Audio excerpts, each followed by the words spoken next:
Anyway. Welcome to This Must Be the Place. On this week's episode, we have Kaohly Her. Representative Kaohly Her. Thank you. Representative Kaohly Her, who is running for mayor of St. Paul. Wide-ranging conversation. I will say that I mess up twice. We mess up twice. I mess up twice. It's only through your expertise that we only have camera audio. Yeah. Anyway. We only have camera audio for the first 5 minutes of the conversation. But then the audio will get dramatically better. For the duration. But then we lose video from about 35 minutes on. So if you want to hear the entire conversation. For no reason. No, it just stopped. You know what it is? I don't know. Studio's haunted. It could be. Yeah. Maybe it is an oppo thing from. You think so? From one of her opponents in the mayoral race. Maybe we've been hacked. They didn't want that St. Paul, visual gold. St. Paul City was hacked. Maybe they hacked us too. Or ghosts. It's one of the two, clearly. But if you want to hear the entire conversation, please listen on your favorite podcast platform. You can watch maybe the first 35 minutes or so. But then there's a good half an hour conversation that you don't want to miss. So, without further ado, Representative Kaohly Her. There we go. This must be the place. Yeah, this must be the place. Ain't no time to waste.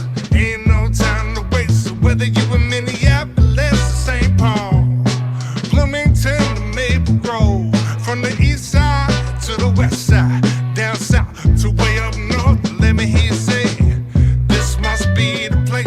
Yeah, this must be the place. This must be the place. Ain't no time to waste.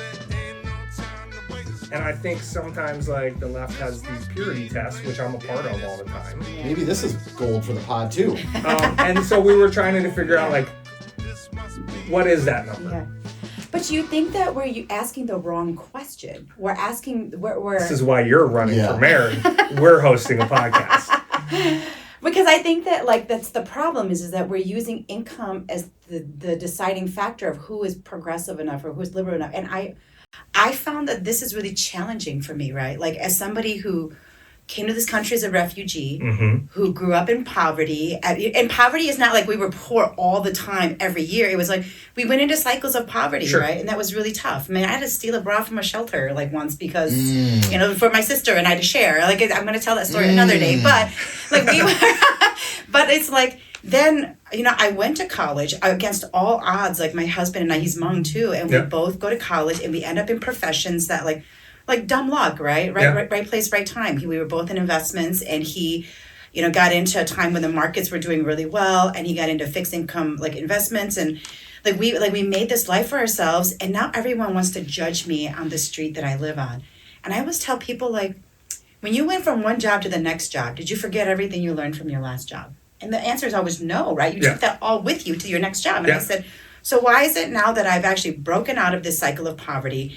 I live in a really prominent street in St. Paul, and I have a retirement account. Like all of a sudden, I'm not progressive enough. That I'm not down with the cause, and I don't know what it's like to be poor, to be broke. It's like, and it's like I think we're asking ourselves the wrong question. It's like we need this ecosystem of like income and wealth and like experiences and lived experiences and like in industries and all of these things. That's what makes us such a great party. But we've started othering each other based on whatever criteria we decide is what is the qualifier of who we are, and then who's down enough to be with the cause. And I feel like, boy, I've been othered, but yet I'm a woman of color, somebody who came as a refugee, somebody who lived in poverty, somebody who like didn't have food to eat growing up, somebody who had to get herself through college, somebody who like literally crawled over broken glass to get here.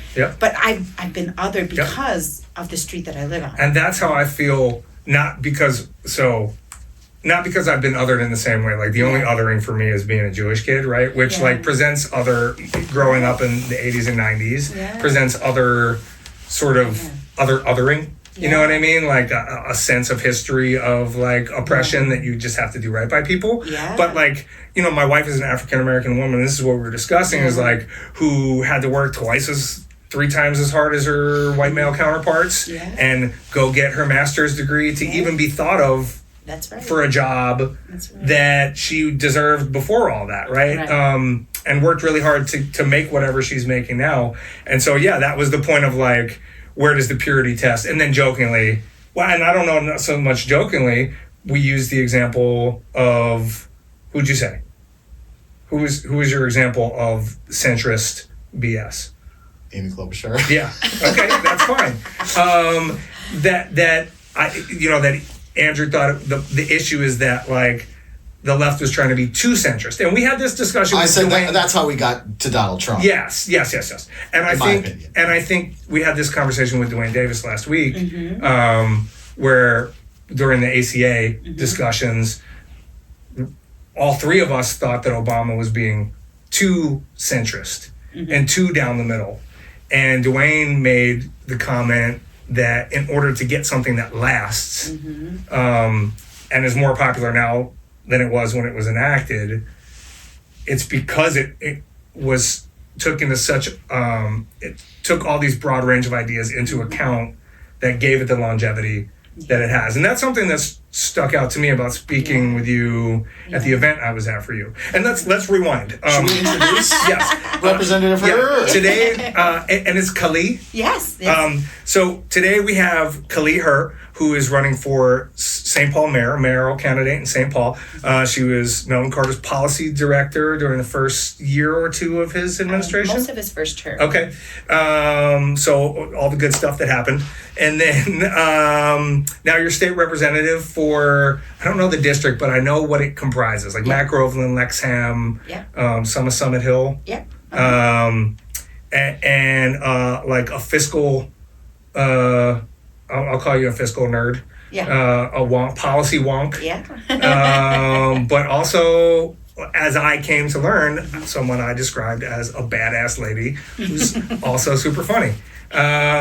And so we are thrilled to have you on the pod this week to talk all things St. Paul and about you and your life and how you grew up and what shaped you. And then at the end we do this thing where it's more like culture related and what you're listening to or watching on TV. Okay. And so. Oh, she's going to stick around for BoomTimes? Oh, I think so. Oh, yeah. We call it BoomTimes. It's called BoomTimes. Yes. Okay. I like so it. yeah, welcome. Well, thank you for having me. I'm really glad to be on. Yeah. I guess we can rewind. We got into a little bit of polity discussion right And if away. we haven't even said her full name yet, and title, Representative Kaohly Her. Yes. I think we kind of danced around it. Yeah. Sorry about that. No, it's okay. fine. But that's who's here today. So, I guess just give us us and the listeners, like a little bit of background. And she's running for mayor of St. Paul. We said that. Did we? Okay, good. Yeah. And by we, I mean me. Okay, good. Excellent. All right. So yeah, tell us a little bit about your backstory and how you came to be in this moment. So, the funny thing is that I never really thought about being in politics. So, when you grow up as a refugee kid and first generation here, you're not thinking like, what do I want to be when I grow up? Like, you're like, how are we going to eat food today? And how am I going to have a coat warm enough because it's wintertime? Sure. And so you grow up sort of like, you just have to make it. So you're not thinking about what you want to do, the impact you want to leave in this world. And you're just like, how am I going to make it so that I survive, so that if I have a family, my kids don't live the same life I lived, right? So, so I actually, I studied investments in finance in my undergraduate. I went to UW-Madison. I got my MBA and then right now I'm pursuing my doctorate in education leadership at the University of St. Thomas. But like, Sorry to interrupt. No, that's okay. I mean, just when you grow up, like not thinking about, like you're just thinking about surviving. You don't, like I always tell people that politics is a privilege, right? I'm like, it's a right in our country, but it's also a privilege. Sure. And I didn't even actually really start thinking about politics until I was probably in my 30s. Okay. And so that was at the point of my life in which my husband and I were secure in our careers. We were doing really well in life. And then I started thinking about, like, it was my kiddos. I think I had, my daughter, my two girls now, they're 26 and 22. But at that time, I think Aiden was only maybe 2 and Taylor was like 5 or 6. And I remember thinking to myself, they will never have the struggles I had in order to inspire them to become something, right? So like I thought, how will I motivate them to become what they were meant to be if I don't know what it's like to say, like, what am I going to be when I grow up? And so it was, so I quit my job and convinced my husband I did a business plan of how we could live on one income because refugee families would never give up an income in order to like stay home. And so he agreed and I stayed home with my kids. And it was actually every day being in schools with my kids, learning that like the inequities of education and seeing and I knew it, like intellectually I knew what was happening, but it wasn't until I saw it myself where my kiddos kept being placed into English language learner status, even though they only spoke English. And I thought to myself, like me having to be in schools every day and navigating that and understanding for my own children, I thought, well, what about the kiddos who has parents who are working 2 jobs and who have language barriers and they can't be here every day like advocating for their kids? And I started thinking like, well, who's making all these decisions and why do these bad decisions keep happening? And it was me sort of navigating that made me realize, oh my gosh, I have to be somewhere where I can fight for everybody's kids. And like I have to look at just not practices and policies at the school district, but this has to be happening all over our state. And like, who's making these laws? And so and that was really what made me started thinking about I should get into politics. And it wasn't even until 10 years after that I ran for office. I was 45 at the time. And so, like it was a long journey to get here, but it was really understanding that like my love for people and knowing that they couldn't sometimes have the privilege to fight for themselves, even if they wanted to, that got me into politics. And that's how I ended up here.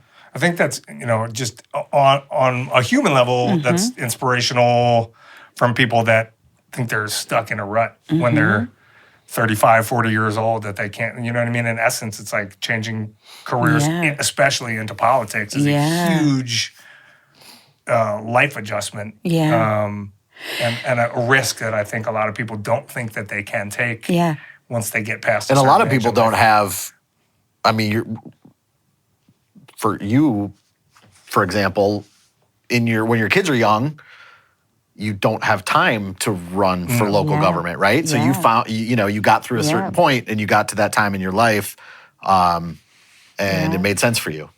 Yeah, and it's so funny that like you're the second person who've said like it's like risk, talked about risk. Yeah, for sure. Because somebody else asked me that in an interview, they said, do you see yourself, like, do you take a lot of risks? And I thought, oh my gosh, I never did the analysis in my mind of like, am I taking a risk by doing this? Because, like I've learned, like my husband's a big motorcycle rider, so he taught me how to ride a motorcycle. I crashed like a couple months ago, so I haven't gotten back on. But you did? Yeah, I did. But it's because, I was really tired and I hadn't ridden the year and then I went to ride and I crashed. But I fell asleep riding the motorcycle. And the guy Maybe asked me. that was part of long COVID too. Yeah. It is, right? And he asked me, he's like, well, you must be like a risk taker. And I thought, I never thought of it that way. Like, I don't think that I am. I'm just somebody who believes that we're here, like I'm a Christian. So I believe like you only get to do this one time. Like do everything, love as much as you can, laugh as much as you can, and like make the biggest impact that you can. And like learn everything, do everything. So like I'll try almost anything one time. Like I climbed a 14er, I almost died. I'll never do it again, but it was like an amazing experience. Like if you ask me to do something I've never done it, I'll try it. Yeah. And like where did you do your 14er? In Colorado. No, was it Colorado? God, it's like it was probably. It was Colorado. It was Torres Peak and can't remember the other one. It was 2 peaks we were supposed to do, and we only did one. Was it like near Breckenridge? Because I was just out there, and they have a bunch of like 14ers. Well, that's what they taught. That's the language they talk about out there. Yeah. So for those of us who are not outdoorsy, what's a 14er? A 14er is like a mountain that's over 14,000 feet high, and you climb. Right. So you go to you do that, and I think there was 2 peaks. One was Torres Peak. And I'm telling you, this is going to, people be like, she's lying. She don't even remember. But it's because it was during a campaign season too. And I went during that time. And I remember getting up to the top of the mountain and just eating a peanut butter and jelly sandwich. And like I fell asleep holding it. There's a picture of me just holding a peanut butter and jelly sandwich. And everybody's like, woohoo, they're taking pictures. And I was like, I just hate sleeping. This. But I had a lot as somebody that just did a 12,000 a couple months ago in Colorado. That's not called a 12er. They don't call it a 12er. I don't think it's legit enough. Only 14ers, only legitimate 14ers. That is very admirable. Did you enjoy it when you? I did. You did? Not the hike up was really rough. It was really rough because, as you know, the air is very thin and the breathing gets hard. Do you have to start at sea level to be official? No. That would be, you'd be ridiculous. dead. So what if you start at 12,000 and you hike over 14? Well, I think that even then, it's the challenge of like not having really hard. oxygen and the steepness of it and the weather change. Like we went down, we had really like it was hard. warm and then when we got to the top, there was snow up there. You know, Yeah. so like it's really like rigorous. It's the challenge of it, and then even the steepness. Like some are steeper and some are more gradual. Like Yeah. I did one of the steeper ones. And that was not. And smart even on like my a part. 2,000-foot incline, if it's steep, it doesn't sound very hard. It's so hard. So hard. But can I tell you the one big lesson I learned from that thing though? Is like when we started, it was dark and I couldn't see anything at all, but I could see people's little headlights. I could see all of them littered all over up the mountain. Sure. And I remembered, and when I have weeks afterwards to reflect on this, I remembered thinking like, oh, that's not that far. They're doing it. I can do it, right? Sure. And it was really realizing that life is so much like this, in that like when you don't see the end, when it is dark, but you can see somebody lit a light really far away, and that somehow I knew that I could make it there because they did it too. Sure. And that it seemed like it was so far away, but it actually was closer than I thought.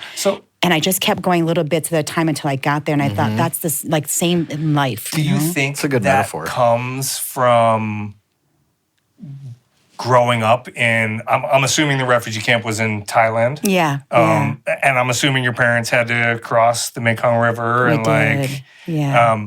Do you think that comes from having? I'm also assuming that you grew up with some of these stories.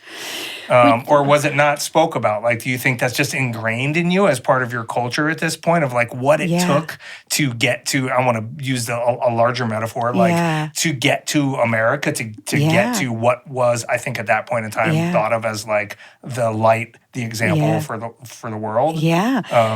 I would say that a lot of it comes from, even if you don't have a consciousness of understanding it, it's like that need to like survive. Like I was telling my girls when they were telling me how hard things were here, and I just thought, I never thought when things were hard that I just wanted to give up, or that like I would just rather like I know that mental health is this like really strong big thing that like is really real, but like when you're somebody who is like fighting to survive, you never think like, this is the time I just give up. Sure. Like you just never think you're ever going to give up. You just keep going. And so so that concept to me that like when things are hard, you would just give up is so foreign to me. Sure. Because like when I think about what my parents had to do to get here, and when I, like the day that Laos fell and we were all rushing to get onto this plane. Do you have memories of this? I don't, but I have very, very vague memories because I was only 3 at the time. Sure. But I have very vague like emotions or feelings because I asked my mom like, didn't we like cry when we were leaving the jungle, or didn't we like? And I would think about like the fear that kids just knew, even babies, like you just knew, like there was the fear of what was going on. Sure. So you didn't cry, you didn't fight your parents, you didn't throw tantrums because you were like, you like just knew you had to get out. Yeah. And and I remember this story because my mom would tell us this story, and we didn't tell a lot of stories because it's so traumatic for people that our elders didn't really tell stories, but my parents did share some with us, and they were talking about how when we were fleeing the country, and like my because it was her whole extended family. My sister was a baby, and she was on the back of one of our family members, and and so like the pressure of everybody pushing, like my sister stopped breathing, so my dad pulled us all out of line, and like so he was giving her CPR, but one of my uncle gets pushed in. He's like 7 or 8, gets pushed into the planes, so he gets to the refugee camps on a plane by himself, but we have to cross. Now we all have to leave, and now we have to like walk and travel back and get to Vientiane, where that was our crossing point to cross the river to come over. And it's like when I think about like you just didn't think like you would just give up, because you just know like by giving up, the outcome is going to be so much worse than like you hoping that whatever you're trying to get to is better than what you're leaving, right? So like I think it's that spirit of that stays in you, that never leaves you, So I don't know, like, and I was so young, but that was like always what was inside of me. Sure. Yeah. I just like, there's so much about the Hmong people in history that I had no clue about until I went to Hmong Village and the Hmong Museum, including like the Secret War and all that stuff. So it's fresh on my mind, and maybe at the right time to be able to ask you these questions. But it's pretty impressive, and just the way that in general the Hmong people have built community and resources and now resources that are being used by like East African immigrants and other immigrants to piggyback on the work that the Hmong community have done in terms of assimilating and immigrating to St. Paul and California and everything else. So, and I will say that you make a really good point, because I think that like sometimes we all are taught to fight for this pie and take a piece of it. And I see some of this like racing to the bottom, even within like different groups, right? Sure. Like whether it's women and men or different people of color groups, or, you know, from gender, your like how you identify with your gender and your sexual orientation. That we've created this system where we're all fighting, if we're from a marginalized group, fighting for these things. And I always tell people that like our liberation is like tied to each other. That like my family and our story and the coming as refugees, but like some of the first houses that we acquired were from the Rondo neighborhood. And it was the Black community that had to be displaced in order for this house to exist. And even though it was in blight because like decades later, we were still fighting like the fallout of like the I-94 and the Rondo neighborhood. But my family got one of those $1 houses, and it was really off of the suffering and the backs of our African American community, right? Yeah. And then we were able to build our wealth and then come in and sell that to the next generation. And then we started businesses. And now I heard the Karen community, who is one of the newer Southeast Asian communities, has been buying some of these businesses from the Hmong community and starting their own business. It's like we are all tied together, but like in this othering of each other that we were talking about earlier, right? We start dividing and we start splitting ourselves up, and then we end up in a place where we don't have that unity to fight for this thing anymore, right? So I don't know, big existential things. No, that's good. I mean, it's sort of a good transition maybe into policy and what you're currently doing. So you're running for mayor of St. Paul, and I think a lot of your platform is based upon the idea that St. Paul is stalled out.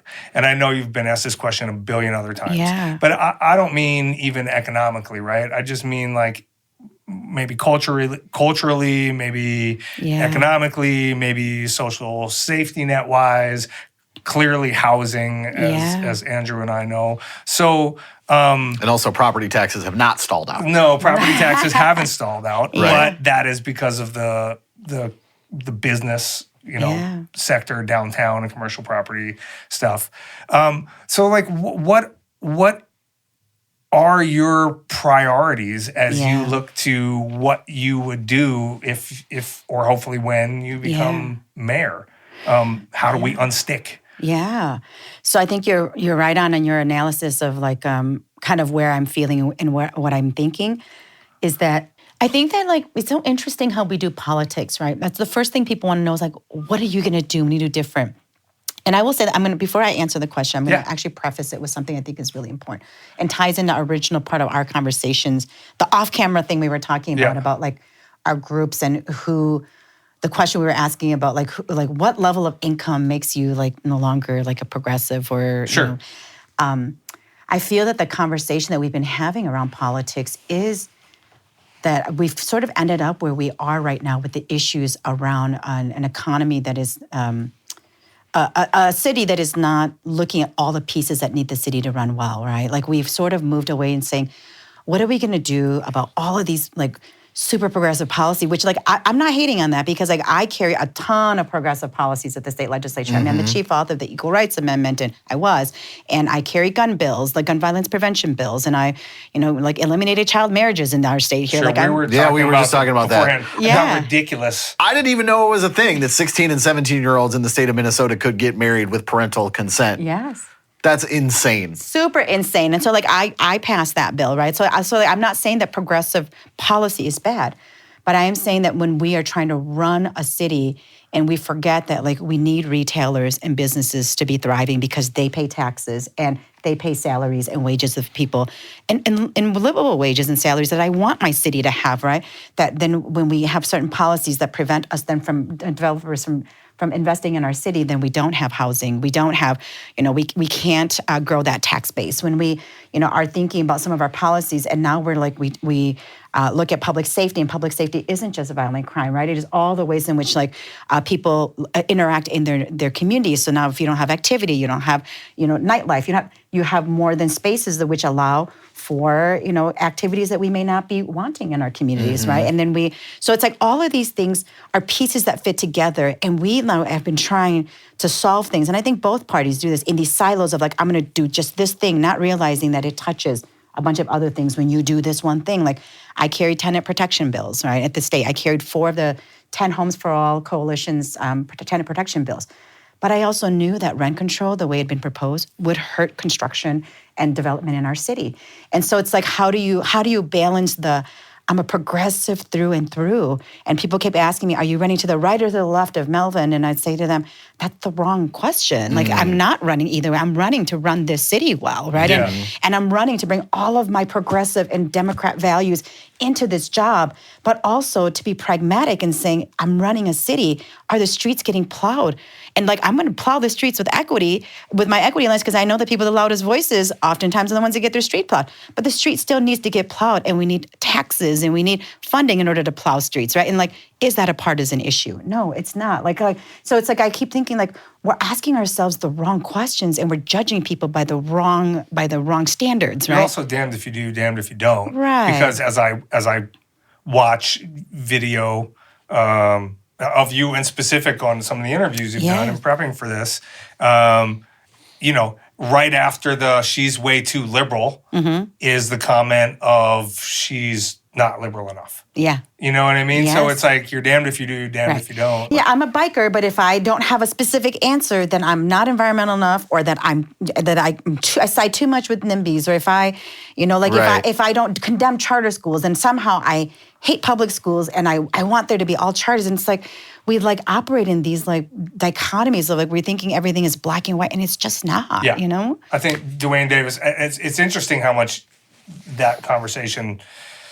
You align on some stuff is the conversation is like it's becoming either raise property taxes or no property. Yeah. You know what I mean? It's like there's nothing that exists. It's not a spectrum of other options that we haven't thought of between it's either this or that. Right. Like we said last week, either defund the police or militarize the police. Right. Like there's no option. Doesn't between have to be either one, right? Which isn't necessarily true. There's That's a ton of right. options in between the two. It's just people aren't either Right. creative enough to think about those solutions, or it doesn't to get the soundbite that they're looking for. That's exactly right. And they give you a minute to answer these questions, so you can never be thorough. But I will say that the thing that I would do as the mayor of St. Paul is that, one, we would make sure that we, that the city is looked at as a city that is ready to do business. And we haven't been looked at that in a really long time.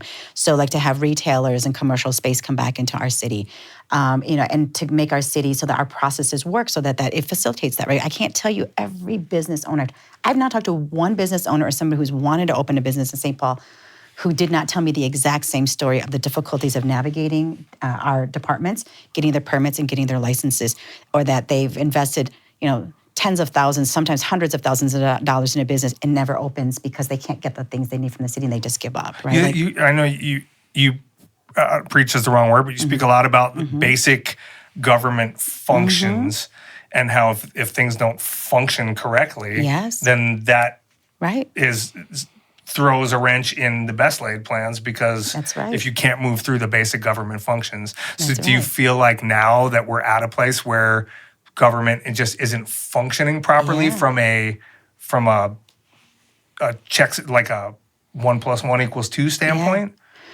Yeah, I mean, I think that like we can have all the great ideas and want really great things for our city, but if we can't do, like we said, the basic functions of like if your job is to get licenses and like permits out to people and get it out to people, if your job is to build more housing so that we can have density here, then work with people to build more housing. If our job is to keep our communities safe, like these are all issues that are important to me that I would do as mayor. Is like if our job is to keep people safe, then like let's get people connected to the resources to help them with their addiction issues, to help them with mental health crises, to work with our partners in order to do that. And I know people say like, well, these are such big issues. They are.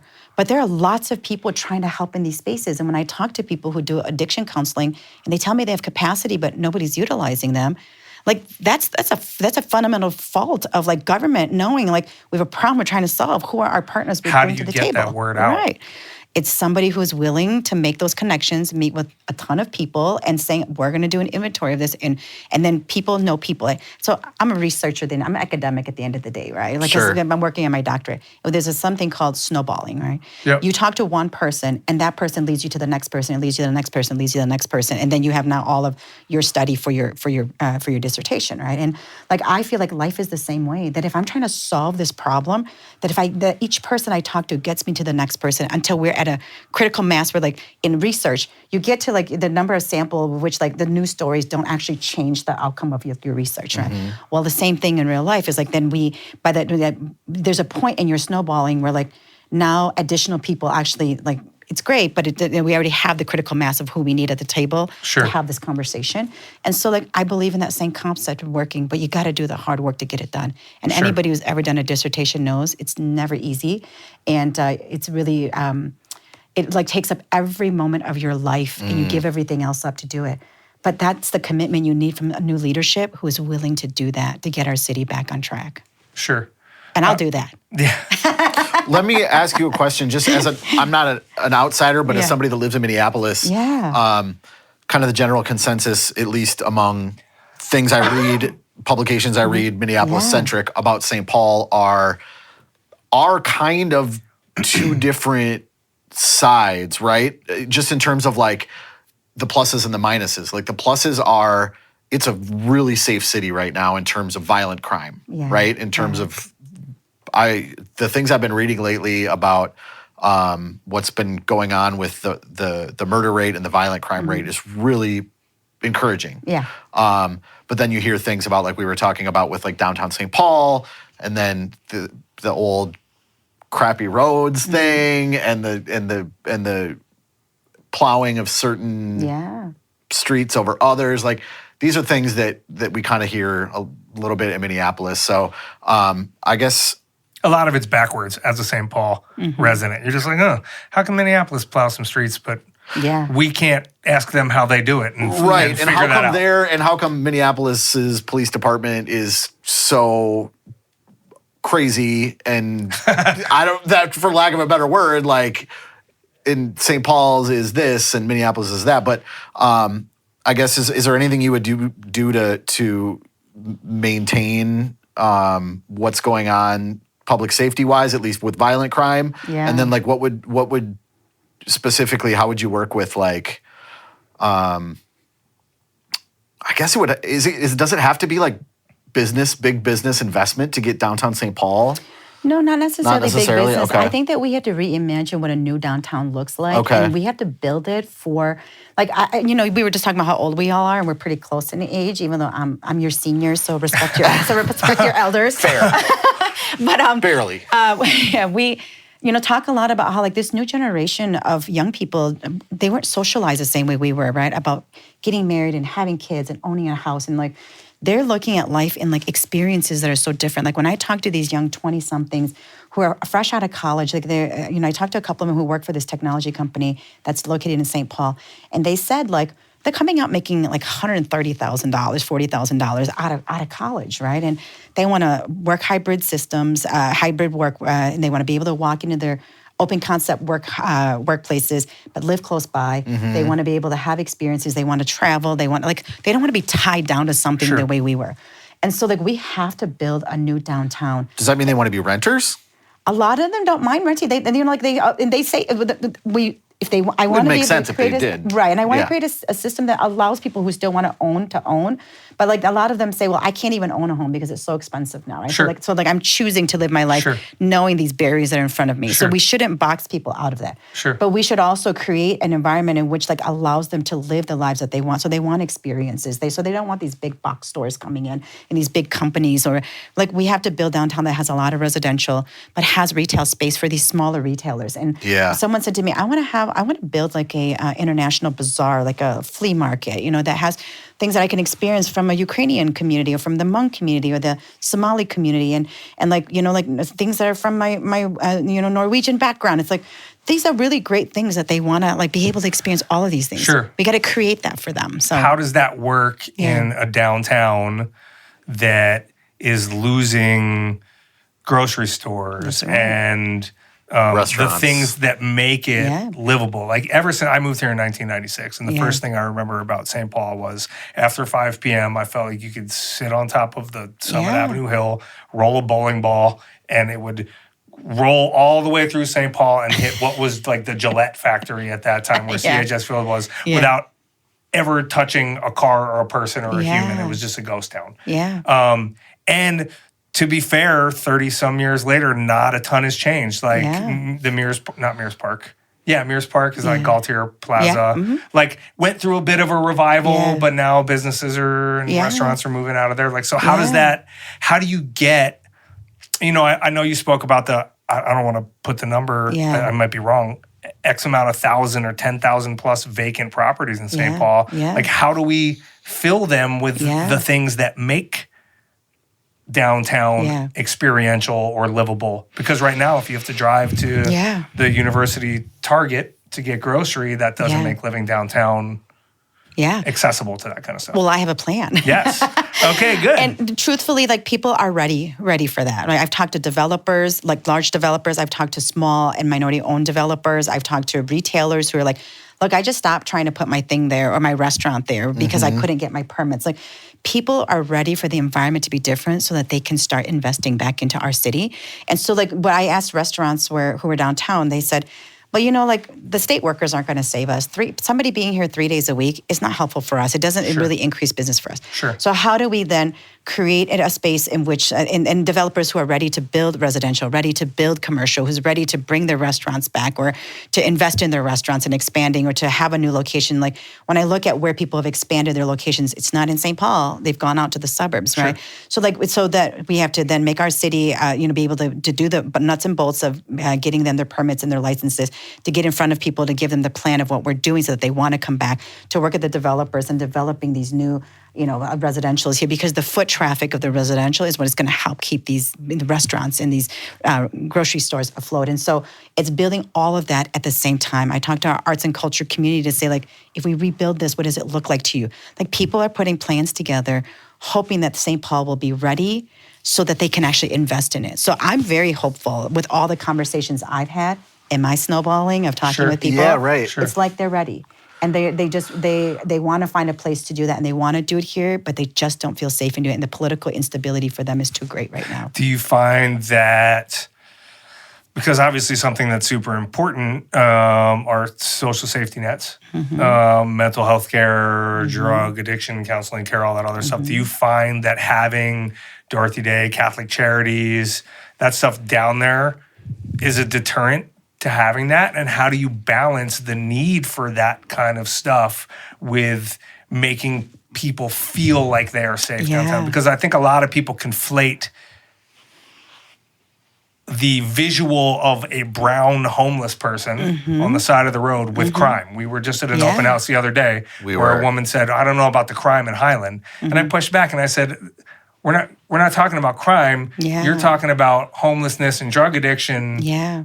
And that makes you feel uncomfortable, but that's not crime. Like, so how do you balance those two issues with development and safety and the appearance? Because obviously, like, part of what your job is marketing. That's right. And sales. You got to sell your city to the people who might want to come here, right? And so I will say that I've been really troubled with the framing of the question, because we keep talking about crime, and I always tell people, like, public safety is not just crime, And so, like, I agree with you, because I've been somebody who has experienced when people, like somebody following me around in a really expensive luggage store because I think they thought I was going to shoplift, right? And I just was maybe steal a bra. Maybe, but I really needed that bra. So, like, I do agree with you, the perception that people have, but the reality is that, like, when I think about my two girls, they don't drive. Like, again, younger generation, never had their driver's license. They don't drive. They take My public son doesn't either. He takes the light rail and buses. Yep. Good for your son. Absolutely. My son begrudgingly drives. Oh, yeah. Yeah. Oh, he doesn't want to drive, or you don't want him to drive? No, he By doesn't. He doesn't begrudging. want to drive himself to lifting at like 5 in the morning, 6 in the morning for school, and he'd prefer, I think, we drove him. I Yeah. think he likes it sometimes, but not as much as I did when I was like, we 16. couldn't wait till we were 16 and Yeah. got our driver's license. Yeah. Like, we were like, We love that was a big thing. Yeah. the freedom of it. Yeah, and it still is for some, but far fewer, it seems like, than Yeah. it was for us. Yeah. Yeah, and when the girls come home and they tell me like they, somebody shot up next to them, right? And like I don't know what somebody's going to do when they're high. For a young woman who like doesn't like can't really like she would be stuck on a cart with somebody, right? Yeah. Or like when I hear that somebody gets beat up on the light rail platform with a wooden leg of a table, Yeah. and I'm like, that's the same station my girl stops off at, Yeah. right? Like those things are real, right? Yeah. And then that person might not have meant harm. I think that person was having an episode or was going through something like, and so like that so I also don't want people to associate mental health with crime because that's not true. Like people with mental health issues are more likely to hurt themselves than other people. Sure. But the fact is that that public safety is so much more than just like the violent crime. And so like, how do we help people understand that so that we don't keep stigmatizing and stereotyping, but also addressing the real issues that exist? And you're right, like these facilities that exist, they have to exist. But how do we, and when I ask them, like the conversation when you said like why don't we talk to each other across the river? We don't do that within our on our side of the river of like saying, how do we all come together to solve this problem together? Like because like 60% of St. Paul's homeless population doesn't even belong to St. Paul. They come from other cities. Sure. But the conversations of, well, how are other cities coming in to help out? Because if they're not building affordable housing, if they're not providing shelter space, then that means that everybody's congregating at the one place, the few places that they know exist, right? So like I could say I could solve the problem and that maybe that center, the Doherty Bay Center is the problem, but they're not. They're trying to be part of the solution. But Sure. there's all of these other spaces where they need to step in to be part of the solution too.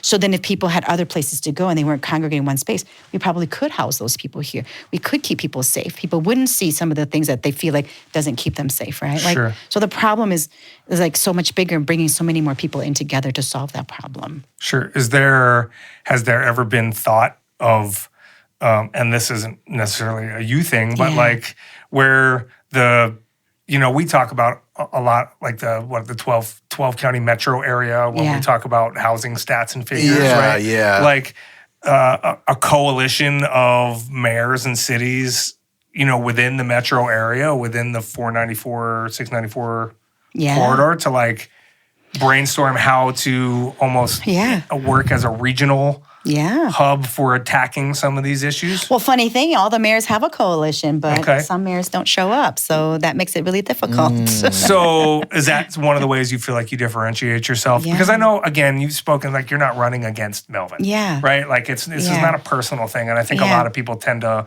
want to almost Yeah. make it that because you were Yeah. on his staff. Yeah. But like, what are your Yeah. differentiators? How do you Yeah. separate yourself? I think that is the difference. Is I've always thought of myself as a collaborative person, which is why I loved the legislature, was that not one person gets to decide for everybody.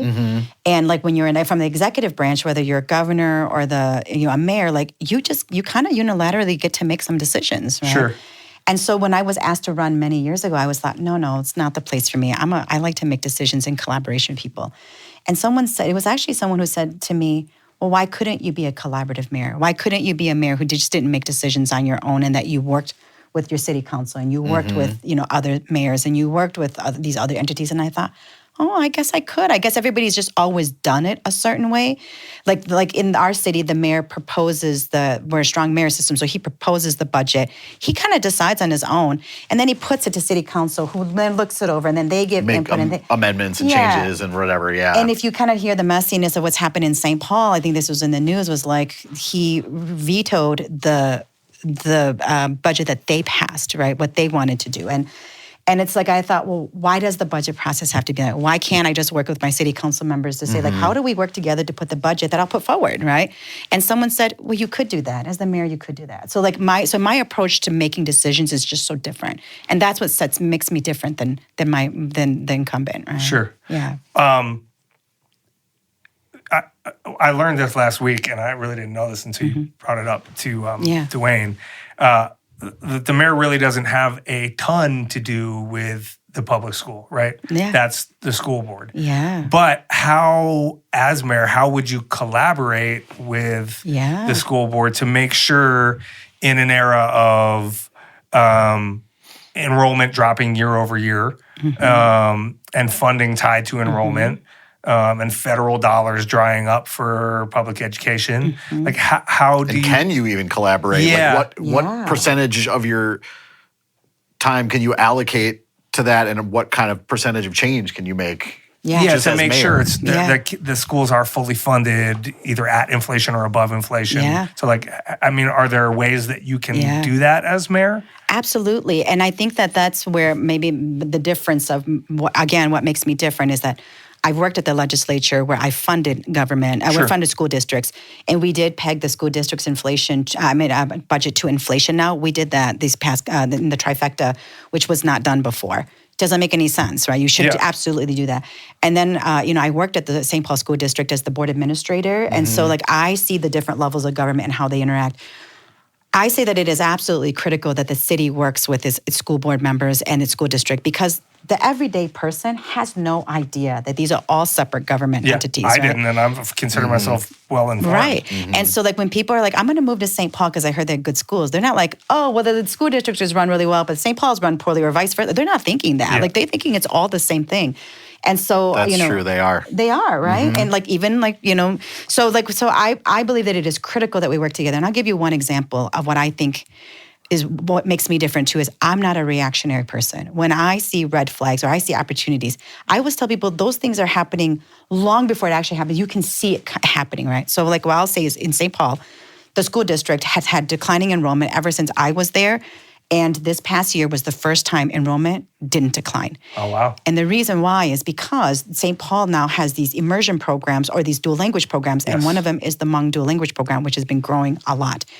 And there's, and so like when we think about dual language, the importance of it, because now our city is almost minority majority. We are almost equal. It's still dominant culture is still about, I think, 54, 55%.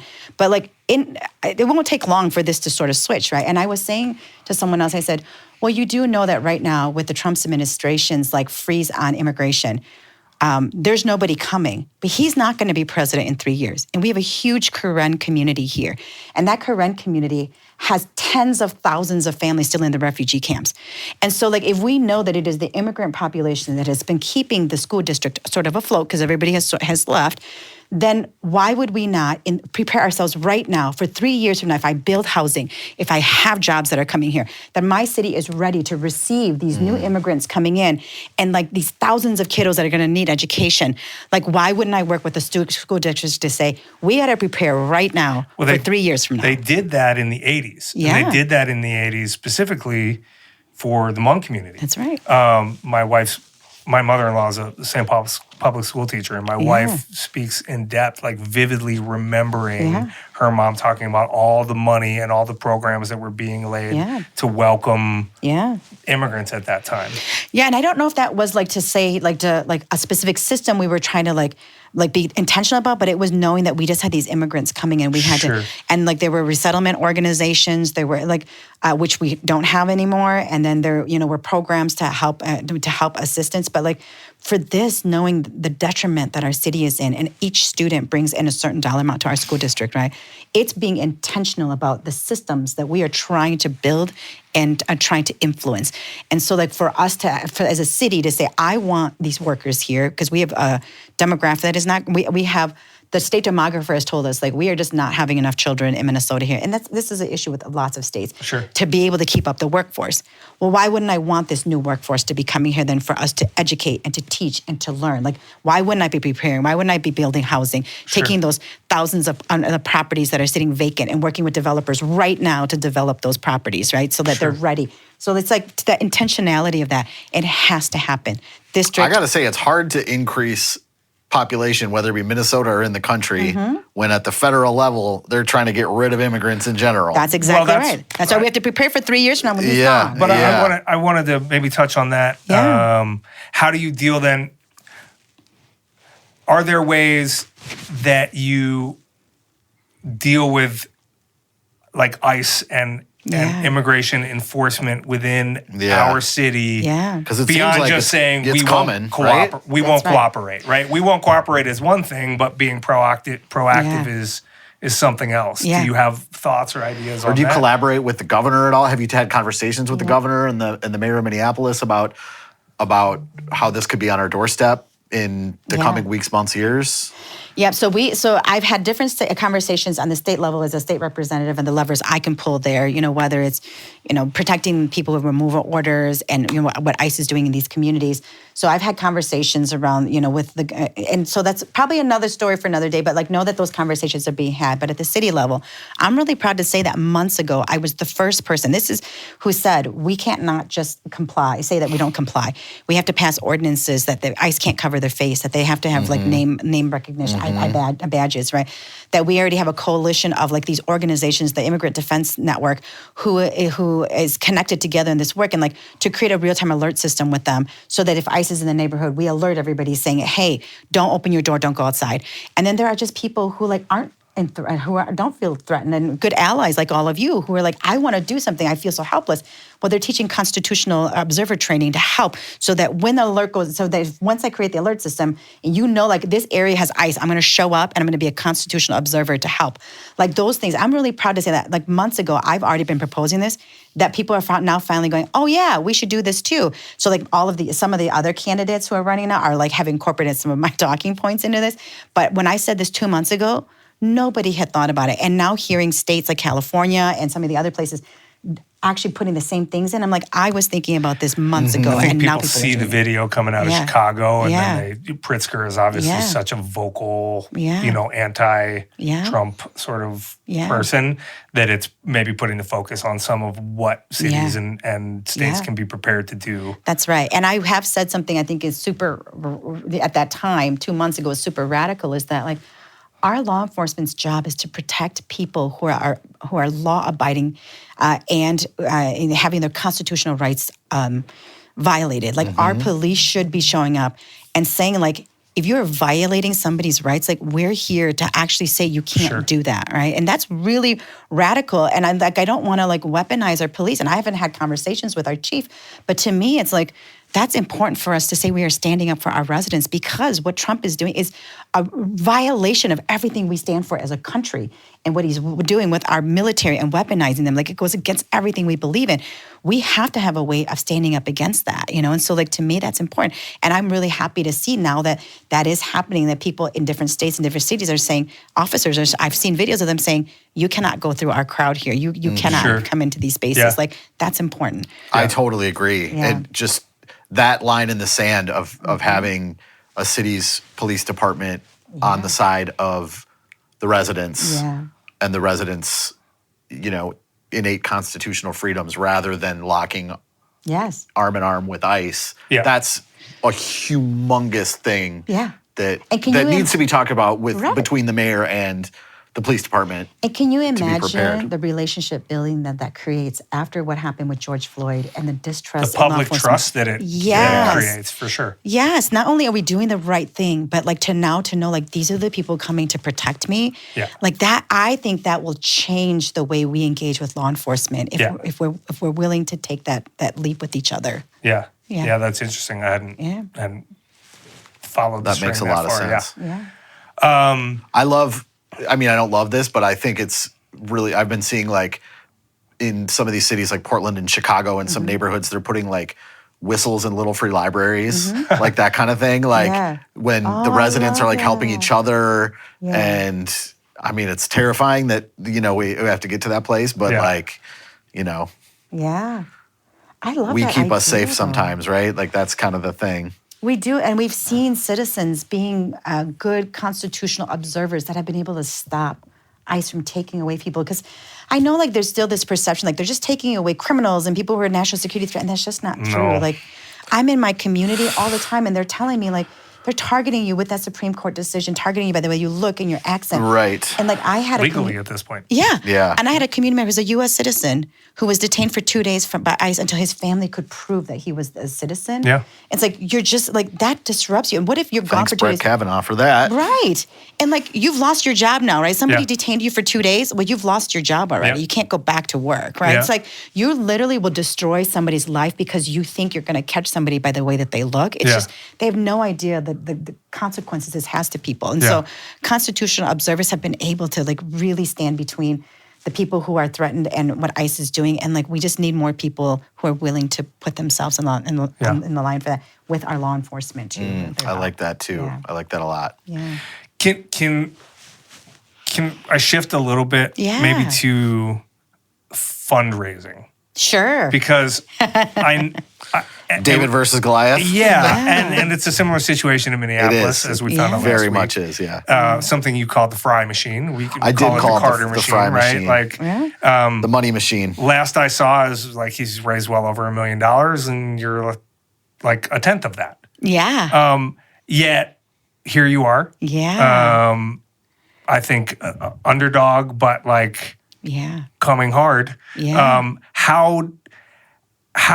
What are the challenges that obviously that presents? How do you overcome that? And can you just speak a little bit about that? I would say that for me, it's a little bit layered, right? Not only do I not have this machine, but like I'm a first gen. I'm the richest person my community knows, right? Interesting. So like I can't even go to my community and like ask them for money. Sure. And like I didn't come with like a lot of social, cultural, political capital. Like my parents like didn't have the connections in the American society. And so like every relationship I have now, every person I'm asking for money from, I had to like build that relationship. I had to develop that. So it's taken me so much more work and so much more effort in order to connect to people who could give me money. But I would have to say that like people have really stepped up because they want to see change so much here in St. Paul that people who did not know me but maybe heard me were like, I'm going to help you. And so even though we haven't raised what the incumbent has raised, we have done really well for a really grassroots, like scrappy team. And we've been able to be able to pay for media and to pay for lit and to pay for staff and to pay for we've been able to get do a seat at the table at the highest tables, right? In terms of like panels and media and all that stuff. Yeah, absolutely. And so and I always tell people that I've watched candidates who raise the most money lose a race. And so, like, money is so important. I'm not going to, so if anybody wants to give me money, I'll take it because I really need it. But that it's whoever has the best pulse on what is really happening, who can connect with people, who's not afraid to do the hard work. Like, we knock doors. I knock doors. Like, most candidates do not knock doors themselves. I knock doors.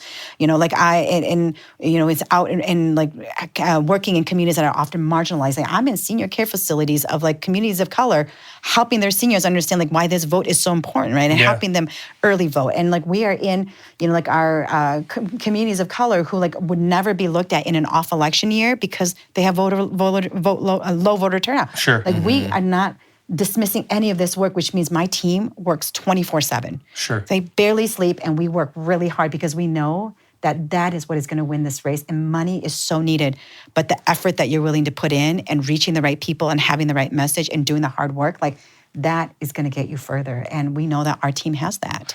And that clearly sets a good precedent and a good culture among the people that are in your future administration. Moving forward, that work is valued. Yeah. One thing I'll say, and try to be as impartial as possible, but like, I don't think I've heard as much from Carter's campaign as I've heard since you got in the race. All of a sudden, they are out there messaging and putting talking points forward, which means that they feel some sort of pressure applied. That's right. And it's a shame that it takes 3.5 years to start to hear and see some accountability on that end. What is voter participation in St. Paul, roughly, for mayoral elections? Is it... you don't even know. I guess off cycle too, right? Right, it's off cycle. Right, off cycle, right. So just think, we have 300,000 people who live in our city, and about 50,000 people choose who gets to be the next mayor. Wow, that few. So low. It is low, and it's really important that people get out because there's 2 ballot measures, right? Administrative citation and our school levy that's on the ballot as well. And so, like, if you care about education, like, come out. If you care about giving the city more tools to hold bad actors accountable, like, you got to come out, and people don't know, right? And we're ranked choice as well. Yes, we are. We are. That's like 16%. It's pretty small. Is it? Is my math right? You doing your math real quick? Anyway, that's bad math. Anyway. I need a calculator to do my math. I'm a finance person, but I do not trust my own self. I trust my calculator. But so the voter turnout is pretty low. Yeah. What was the first part of your question on that, though? Well, you had because I was thinking something in my head. The hearing. I will say, hearing from Carter. I will say that pressure was applied. my biggest motivation. People always ask me, why are you running? They're hoping that somehow Carter and I had a falling out. Yeah, or I'm really mad at him right. for something. Right. And it's not that. It was really Mellisa dying. Mellisa Hortman, our speaker, Yeah. getting murdered, that assassinated, that. And then and it was really hard for me to figure out, like, where is my place and what do I do? And I campaigned across the state with her multiple times. Did you? Okay. Yeah, because, I think one time the second time I didn't want to do it. And I told her, like, I'm not going to do this again, Mellisa. It's too hard. And there's too many people sitting out and not helping out. And they should. And she said, Kaohly, you and I will always win our races. Because, I win by 86%, right? Like, I'm high voter turnout. And I saw that. Yeah, I was looking Yeah. back at those And stats. she's like, it's not about us. It's the fact that if we don't go out and hold the majority, we will not be able to pass all of the things we think are really important for Minnesotans. So you have to do it for them. So Mellisa always centered people and what she was doing. What was that morning like for you? I can't imagine. Because you never hear a negative word about her. Yeah. But like, I can't imagine Yeah. somebody like you who knew her. I know you can't ask me that because every time somebody asks me, it makes me cry. Oh, sorry.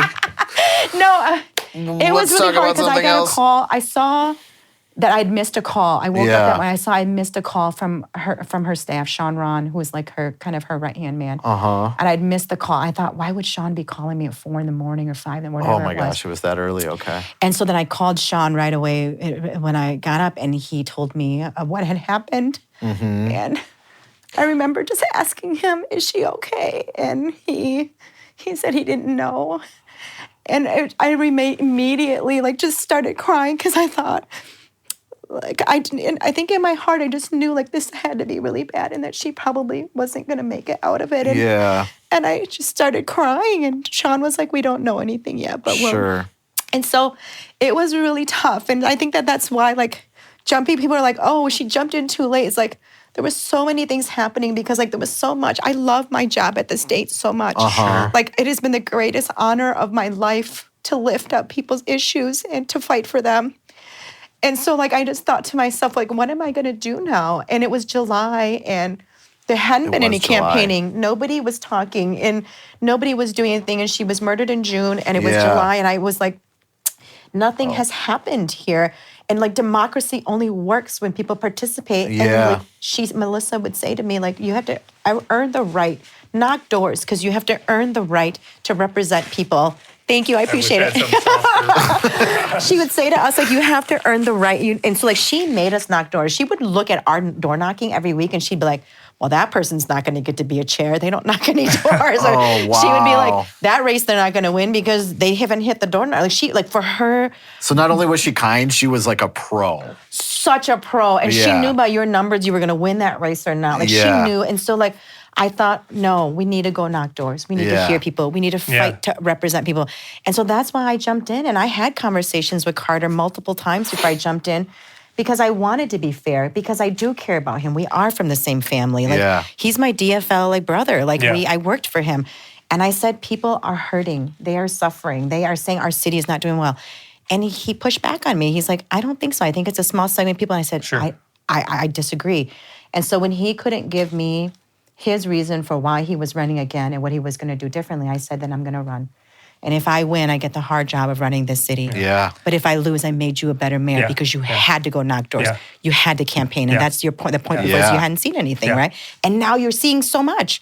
And all of the issues that 3 months ago that nobody was talking about, the fentanyl crisis, the public safety issues, the businesses and not being able to operate, nobody was talking about it. And then all of a sudden now everyone's like, yes, these are huge issues. My property taxes, huge issues, right? So had I not jumped into the race, none of this would have happened. It just would have been business as usual because it's assumed that he was going to win. Right. You know what I've seen and what I've heard, knowing that there's a grain of truth, is that he's been mayor during unprecedented times, right? And there's a grain of truth to that, right? COVID, unprecedented. 2 Trump terms. 2? Yeah. At least half of the first one. So, super hard, but you got to, but it's almost like to use that as an excuse. Either way, you're the mayor. So that's, while hard, true, but there are thousands of other cities in the country that face the same thing. But can I tell you something about that?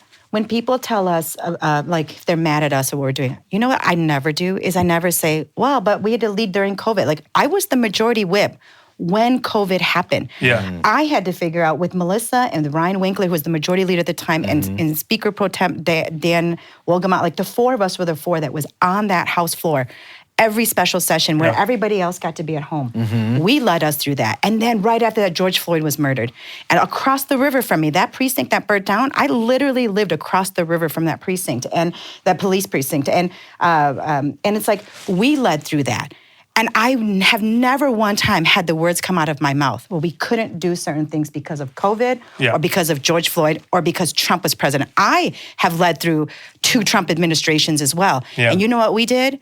We went and we effing held the majority when we were not supposed to, and we busted ass to make sure that that we wouldn't lose the majority, so that we did have a trifecta during that time period, and we did pass earned sick and safe time. We did pass paid family leave. We did, put record money into law enforcement so that they could try to recruit more people, and that we did peg education to inflation. We did all of the things we did in the aftermath of COVID and George Floyd and all of those same things. So tell me then how we could do it and we could lead that way when we couldn't just unilaterally make a decision.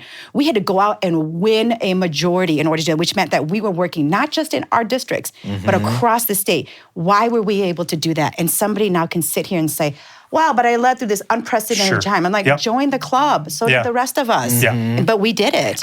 And just to to put a pin on that part of it, that is exactly. I mean, just like Andrew was not particularly good at being centrist in his support for Dwayne Davis. That's exactly the fight that I feel like attracted me personally and my wife to your campaign and your ideas. And I think that's the type of fight that St. Paul needs in leadership to get some things done.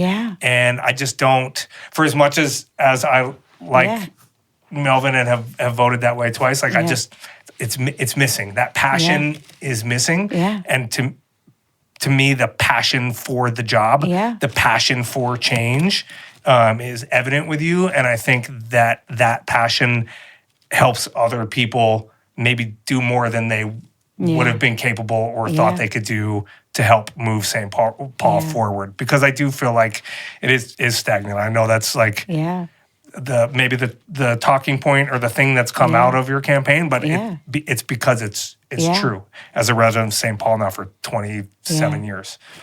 So. Well, I appreciate hearing that, because I always would tell my team, are we in an echo chamber? Are we just hearing from maybe the people, that small group of people? Those really are valid concerns, no matter what you're working in. You want to know. So that's a good question to ask. And what we couldn't get before was, are the people who voted for Carter twice, are they ready for something different? And we didn't know that in the beginning, but as our campaign moved on, even though it's only been 2 months, we started seeing that we were not in an echo chamber and that our assessment was correct and that people wanted something different. I was voting for Carter until I walked into that event with you last month.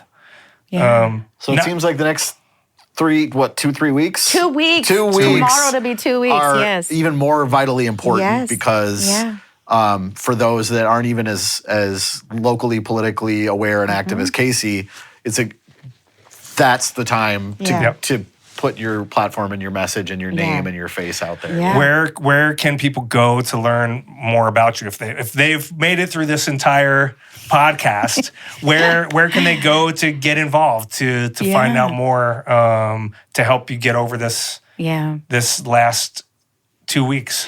So they should go to, they can email us at info@kaohlyforstp.com. That's KAOHLY FORSTP.com. We'll put that link in the, Thank you. Yeah. Because I was like, people won't know how to spell Kaohly.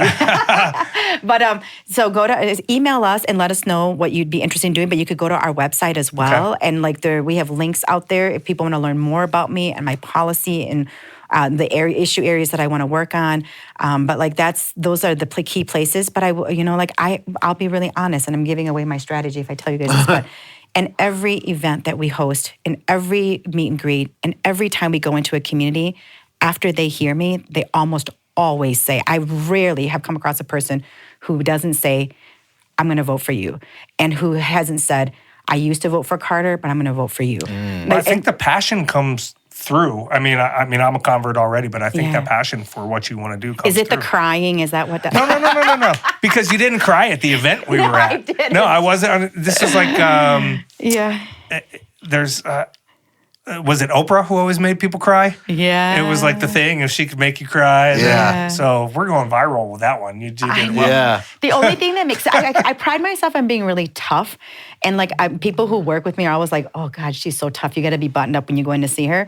But it's like since Melissa's murder, anytime she comes up or anytime I talk about it, it's just like my heart just is so broken over it. Yeah. I mean, that's not just someone you knew, right? Like that's a Yeah. friend and a colleague that you Yeah. work very closely with. So it's not.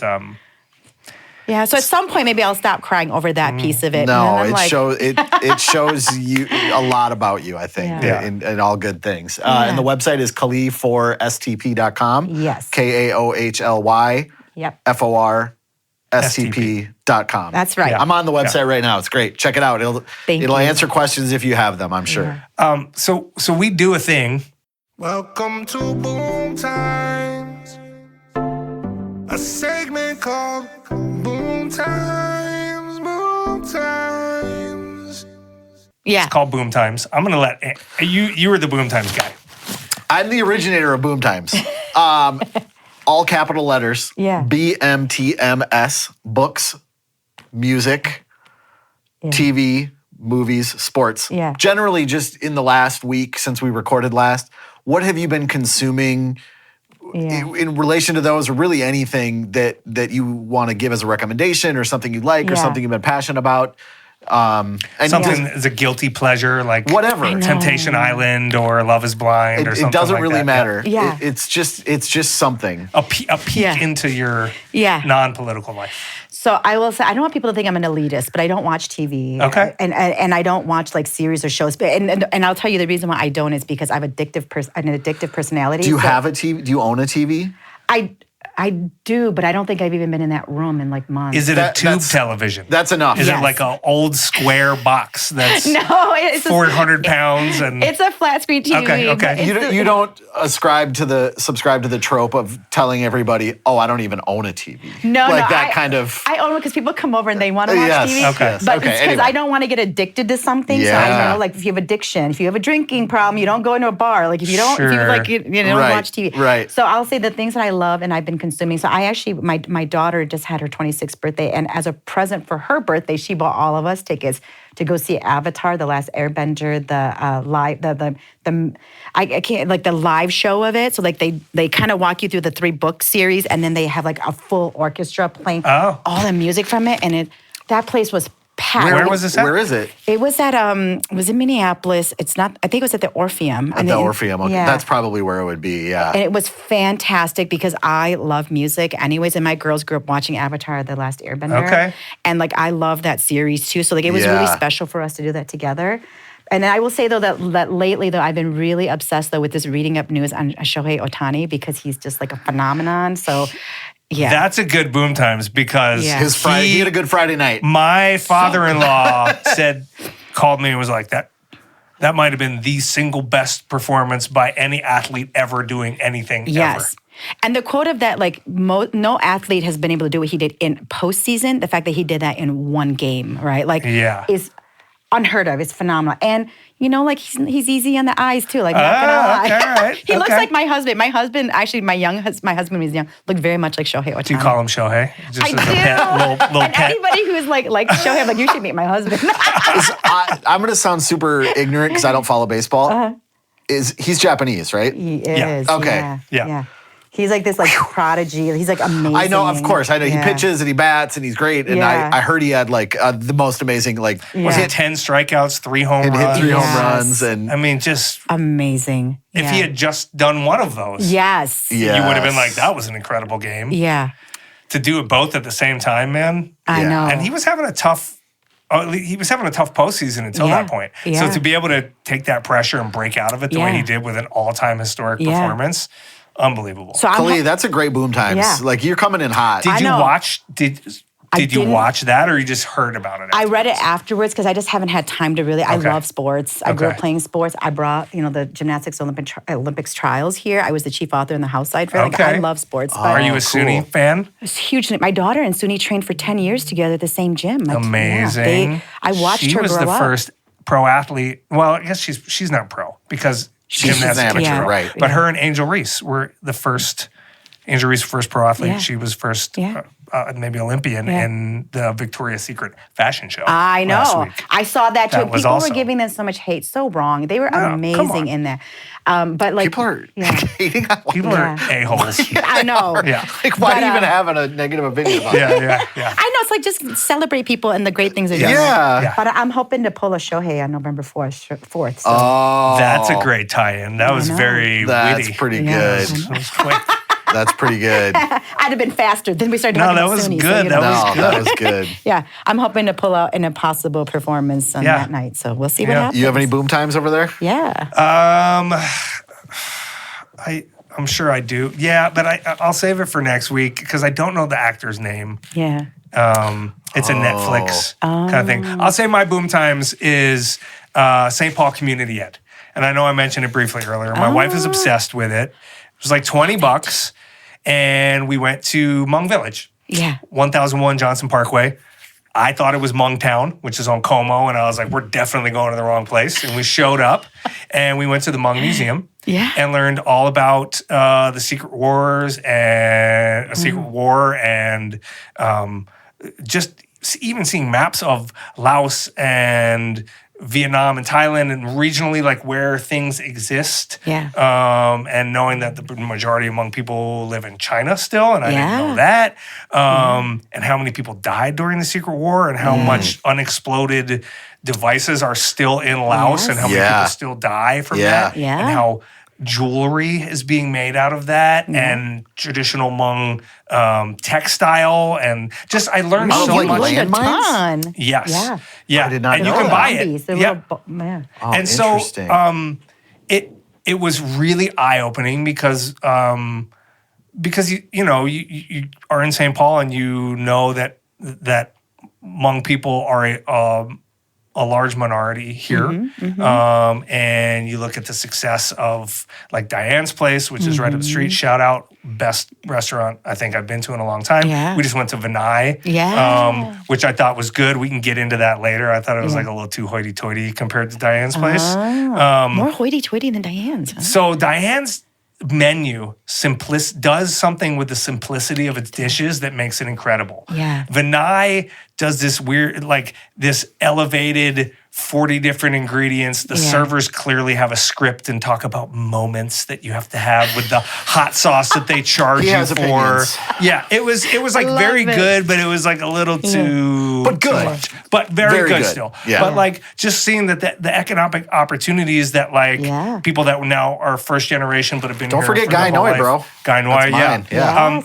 Yeah. So Mark Hugh and his pastries. I've oh my not God, been. that is the best almond croissant I've ever had in my life, bar none Really? anywhere ever. It is insane. French trained. It is so Yeah. good. Yeah. But so seeing Hmong Yeah. Village, seeing all the vendors, Yeah. eating a ton of food, Yeah. just learning about it through community ed, through St. Paul, Love it. was amazing. She Yeah, and I it should was great. community ed together. I love community ed too. Yeah, Yeah.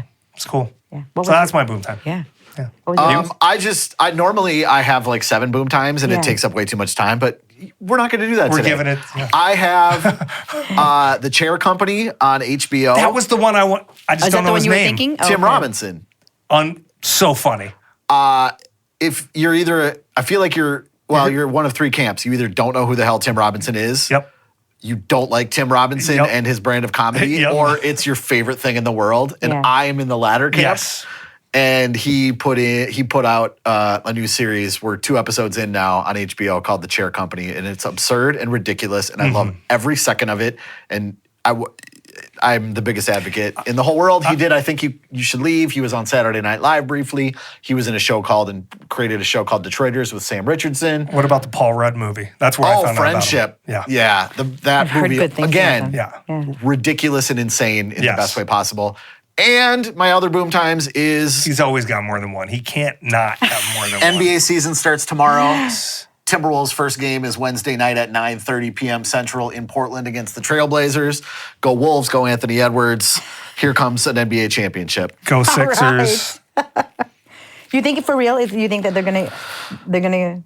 Because I'm a homer, yes. Yeah, If I was thinking objectively, I would say that we're not going to win a title this year. But I'm a fan. What are you supposed to? Come on, you got to be positive. I'm a fan, but I'm also realistic. So See, and I'm not. Even at our worst years, I was like, we'll be. We're doing it. I said we'll be a 6 seed. Even though I knew we were going to win 14 games. I was like, we'll be a 6 seed. We might upset a team or two in the playoffs. No. You're like late season, we're going to kick it up. That's we're going to get it there. Yeah. No. Save this for posterity. We're going to win 56 games, be a 2 seed, and win the finals against the Knicks and Karl-Anthony Towns. The Knicks. Yeah. Wow. Okay. Knicks won't win 40 games this year. Okay. Hate the Knicks. He hates the Knicks. Because I'm from Philadelphia and I'm a Sixers fan. Oh, so okay, got it. Nothing is more annoying except possibly Dallas Cowboy fans. Okay. Yep. So, topic for another day. yeah. Another day. Thank you yes. so much for coming on. Thank you for having me. It was a fantastic, super fantastic conversation. November 4th, please get out there, vote. This must be the place. Yeah, this must be the place.